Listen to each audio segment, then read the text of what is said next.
et on poursuit nos discussions sur l'entrepreneuriat culturel et j'ai le plaisir de recevoir Luc de Larminat. Vous êtes directeur d'Opale qui est centre de ressources DLA Culture. Est-ce que vous pouvez nous présenter la structure Opale et vos missions, notamment à destination des entrepreneurs culturels? Opale, donc c'est une structure qui existe depuis presque 30 ans maintenant, donc l'année prochaine ça fera 30 ans, dont la vocation est en fait d'accompagner ce qu'on a l'habitude de dire. Il y a 260 000 associations culturelles, 35 000 employeuses, 160 000 ou 170 000 salariés. Et donc nous on accompagne ce champ-là. Donc quand je dis accompagner, c'est essayer d'élaborer, de produire des guides, des outils, de les accompagner assez concrètement sur du conseil, voilà. Et depuis une dizaine d'années, Opale a une mission de centre de ressources pour un dispositif national qui s'appelle le dispositif local d'accompagnement, qui est en fait un dispositif initié par la Caisse des dépôts, le ministère de l'Emploi, et qui vise à accompagner toutes sortes d'associations, dont les associations culturelles, les associations employeuses, sur tout le territoire français. Donc dans chaque département, un organisme a la mission d'accueillir les associations, de faire un diagnostic de leurs difficultés ou de leurs projets, et derrière, de demander à une personne ressource, un consultant, un prestataire, d'intervenir sur les difficultés qui auraient été évoquées par le DLA. Donc le DLA, c'est un outil à destination de ces associations pour effectivement un financement qui permet de bénéficier d'un accompagnement spécialisé, c'est ça? Voilà, c'est une forme d'accompagnement, on pourrait dire, à l'entreprise, qui est donc gracieux. C'est la Caisse des dépôts et l'État qui payent ce dispositif, plus des collectivités locales et d'autres ministères petit à petit. Mais les deux gros financeurs sont le ministère de l'Emploi et la Caisse des dépôts. Donc ça, c'est ouvert, par exemple, dans le secteur culturel qui utilise beaucoup ce dispositif. C'est pratiquement depuis 10 ans qu'il existe. C'est 6 ou 7 000 associations qui ont bénéficié d'une ingénierie. Certaines ont pu être diagnostiquées en fait, mais n'ont pas forcément bénéficié d'une ingénierie. Mais on est à près de 10 000 associations, donc c'est-à-dire un tiers des associations culturelles employeuses qui ont été accompagnées par le DLA maintenant.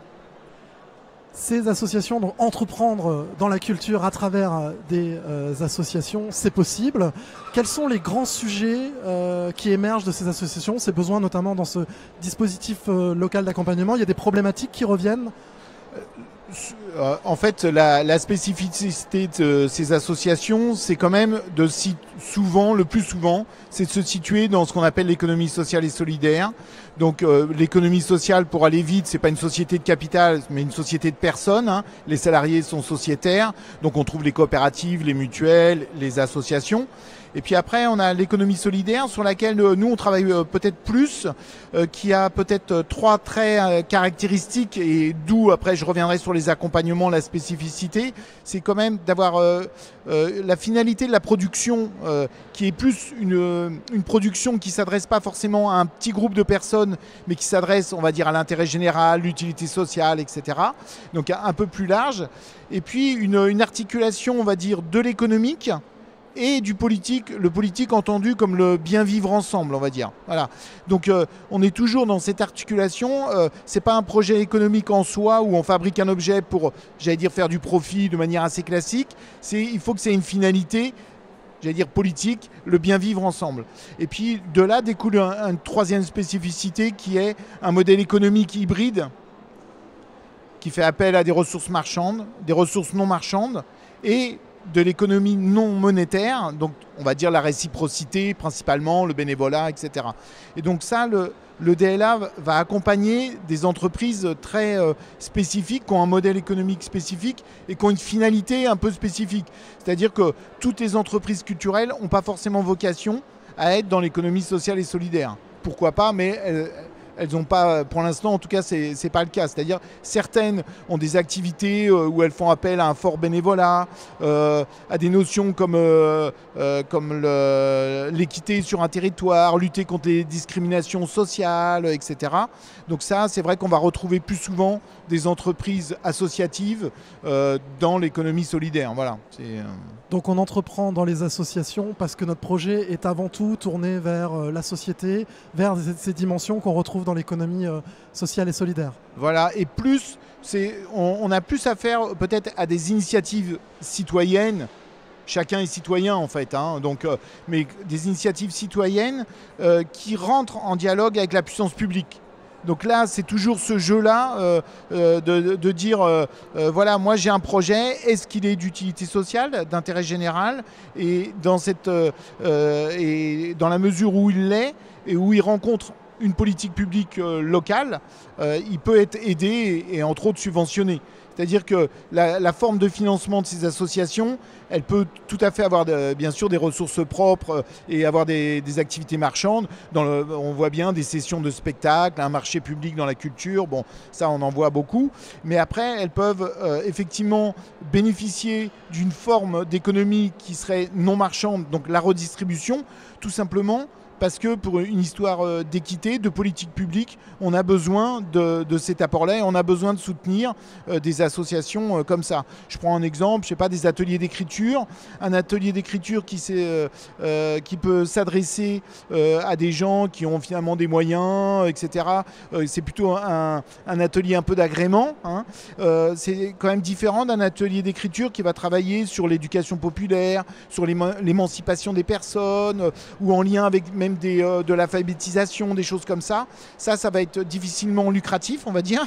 Et donc ça peut bénéficier d'une forme de redistribution qui serait des subventions.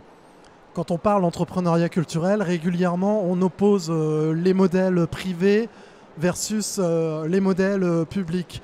Est-ce qu'il n'y a pas aujourd'hui aussi ce qu'on appelle cette troisième voie, une économie mixte entre public et privé? Est-ce que dans ce cas-là, les associations peuvent s'y retrouver? Oui, après, finalement, les entreprises, j'allais dire privées lucratives, en France, c'est quand même 100 milliards de subventions, hein, pratiquement, qui vont aux entreprises. Si on additionne l'aide de l'État, qui est près de 60 milliards, plus l'aide des régions, on n'est pas loin de 100 milliards. Donc, elles bénéficient aussi énormément de subventions, hein. On a le modèle agricole aussi en France, qui est très subventionné, la métallurgie, des choses comme ça. Donc, ce modèle hybride, il existe déjà, en fait, quels que soient les statuts juridiques et quelle que soit l'économie marchande ou non marchande sur laquelle on se situe. Dans les associations, peut-être que le plus, ça va être justement de pouvoir se situer sur des initiatives citoyennes et de répondre à des besoins que ni l'État, ni le privé lucratif va remplir en fait. Et donc elle se situe dans cet interstice et dans ce dialogue finalement entre l'État ou les collectivités publiques et ces associations citoyennes, on va dire comme ça. Mais très souvent, on le voit bien, il y a des associations, on avait fait une enquête il y a quelques années, qui se situent sur tous les territoires, même les territoires ruraux très désertifiés, il y en a partout en fait. Il y en a partout parce qu'elles remplissent un rôle important. Un pays, un endroit où on vit sans art, sans dialogue entre les cultures, c'est pas vivable en fait, hein. Donc il en existe partout quand même. Voilà. Donc il faut évidemment entreprendre dans la culture en réfléchissant à son modèle, et la voie des modèles associatifs ou se tourner vers l'économie sociale et solidaire en est une. Ici au Forum Entreprendre dans la culture, on a de nombreux porteurs de projets, peut-être même certains des futurs entrepreneurs qui hésitent encore pour certains à franchir le pas de l'entrepreneuriat. Quels conseils vous leur donneriez là? Je crois qu'après, en fonction du projet culturel ou artistique, est-ce que c'est un projet individuel? Est-ce que c'est un projet collectif? Donc là, à partir de là, on choisit un peu sa voie. Est-ce que c'est une entreprise, une association? Est-ce qu'on travaille en lien avec un territoire? Est-ce qu'on a envie de travailler sur cette question de l'utilité sociale, l'intérêt général ou pas? En fait, on peut très bien développer un projet artistique et culturel parce que on a envie de vendre quelque chose, d'entreprendre de manière, j'allais dire, la plus classique du terme. Donc ça, voilà, je crois qu'il faut du coup monter une entreprise plutôt commerciale. Elle peut être en scope si on a envie justement d'être sur une autre démarche que uniquement une démarche capitalistique. Après, les associations, c'est peut-être une démarche un petit peu différente, mais je crois que quand le projet nécessite d'être en collectif, de travailler avec un territoire, d'avoir des multiples partenaires et que l'objectif poursuivi n'est pas uniquement le profit, je pense qu'on peut monter une association. Et c'est vrai que ces dernières années, avec le DLA, on l'a bien vu, les associations culturelles se sont énormément professionnalisées. Il y a eu tout un travail fait justement sur des méthodes qui peuvent venir de l'entreprise classique, de gestion, etc.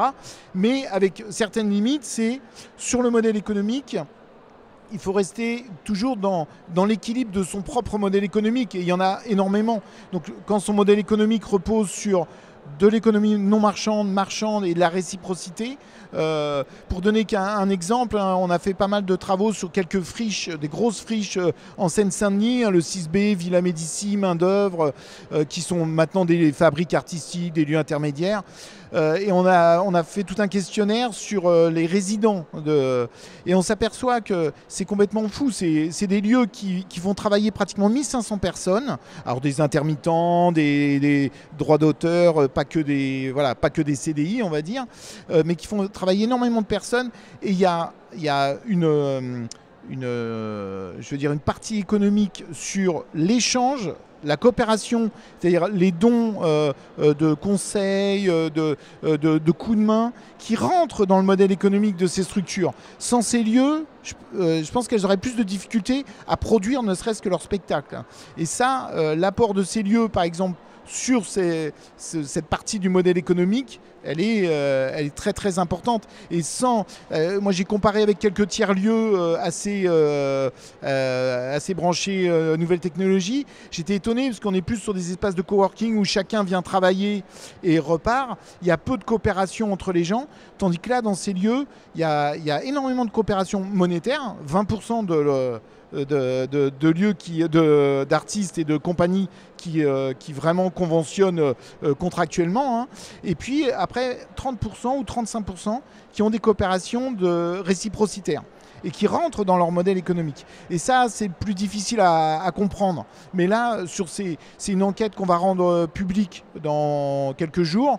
Et je conseille aux porteurs de projets de s'y pencher parce que c'est vraiment des lieux intéressants pour développer des projets, mais c'est des projets collectifs. Voilà, Effectivement, donc j'invite les porteurs de projets et les acteurs du monde associatif à venir sur le site internet d'Opale où un certain nombre d'études et de guides sont proposés dans l'espace ressources justement pour détailler l'ensemble de ces problématiques que vous avez évoquées. Merci beaucoup Luc de Larminat. On se retrouve dans quelques instants avec un nouveau plateau média ici en direct du forum Entreprendre dans la culture à l'École nationale supérieure des beaux-arts à Paris. Merci. Merci.